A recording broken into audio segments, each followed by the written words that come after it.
Shalom saudaraku yang dikasihi Tuhan Yesus Kristus, puji Tuhan, betapa besar cinta kasih Allah kepada kita yang dikaruniakan di dalam hidup kita sehari-hari. Puji Tuhan, hari ini kita hendak disapa oleh kebenaran firman Tuhan yang terambil dari kitab Hakim-Hakim 4 ayat yang ke-9 demikian. Kata Deborah, "Baik, aku turut. Hanya engkau tidak akan mendapat kehormatan dalam perjalanan yang engkau lakukan ini. Sebab Tuhan akan menyerahkan Sisera ke dalam tangan seorang perempuan." Lalu Deborah bangun berdiri dan pergi bersama-sama dengan Barak ke Kades. Saudaraku yang dikasihi Tuhan, ketika menghadapi masa-masa sulit, mungkin karena gagal panen, atau mungkin karena pandemi, atau mungkin karena hal-hal yang lain, seringkali manusia berkeluh kesah. Tentu berkeluh kesah ini wajar. Tetapi ada kisah seorang bapak yang keluarganya hidup dalam keprihatinan. Bapak ini harus menjual sayur mayur, istrinya harus mencari pekerjaan di pabrik.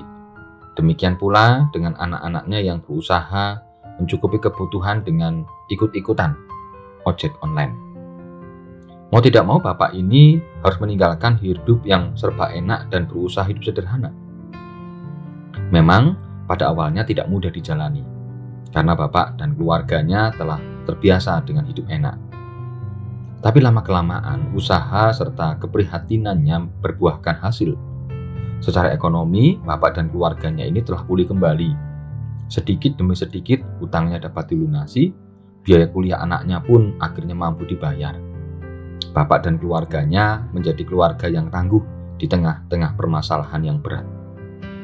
Hakim Deborah diutus untuk memimpin bangsa Israel dan melawan tentara yang dikomandoi oleh Jenderal Sisera. Deborah dan Barak menjadi pemimpin tentara Israel di dalam mengalahkan tentara Sisera bersama-sama dengan pasukannya yang besar. Meskipun perempuan, tetapi tidak menjadi masalah ketika Deborah harus mengangkat senjata dan memimpin prajurit di tengah peperangan.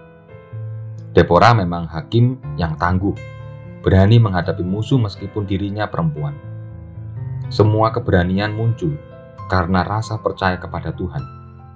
Kekuatan dan keberanian dari Tuhan sajalah yang menjadikan Deborah hakim yang tangguh.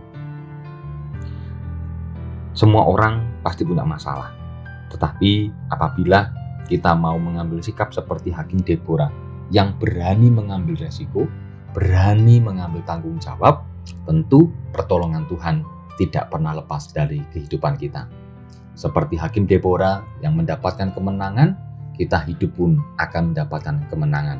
Asalkan satu hal, kita mau tangguh dan kita tetap percaya kepada Tuhan. Kiranya Tuhan menolong dan memberkati kita senantiasa. Amin. Mari kita berdoa. Tuhan, tolonglah kami agar kami mampu menjadi umat yang semakin percaya kepadamu, mempercayakan hidup kami kepadamu, dan biarlah kami dapat menjalani hidup pemberian Tuhan. Terima kasih Bapa Surgawi, demi Kristus kami berdoa. Amin.